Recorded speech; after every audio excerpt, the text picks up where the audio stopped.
Hi everybody, I'm going to show you here how to enter your your answers into the Excel file for homework. So always remember to, whenever you download the Excel file, to enter your student ID in cell A2. And then once you've done that, this is what the homework is going to look like. So there's a couple different parts. There's the chapters that you'll be doing, the questions that you'll be doing for each chapter. Here, where you see the question marks, that's where you're going to enter your answers. And here, where you see values, this is going to show you if your answer is correct or incorrect. So let's do an example. So let's say you want to do chapter 1.3. Well, this says chapter 1.3 problems, and let's do number 16. So what this says is that you're going to go to your textbook, to the problem section for 1.3. So go to let's start from the beginning. So this is your textbook. You're going to scroll down to section 1.3. So section 1.3, and from there you're going to go to the problems for 1.3.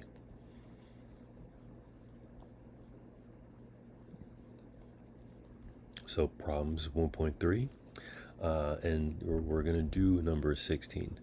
So then you just find number 16, and so here you're going to do whatever calculations you need to on your own sheet of paper to calculate what the question is asking. And then once you've gotten your calculation on a sheet of paper, then you're going to go back to the Excel file, and for number 16 you're going to enter your answer. So for number 16 here, you're going to enter whatever answer you have. And then once you've entered your answer, automatically it's going to tell you whether or not you're correct or incorrect. And you have unlimited tries to do this, so you can keep on working at it until you get the right answer. So you're always going to enter your answers into the section where there's a question mark.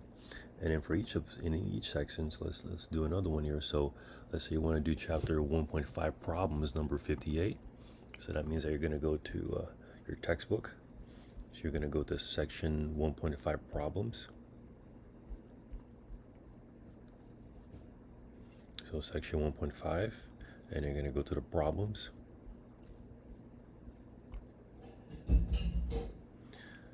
All right, so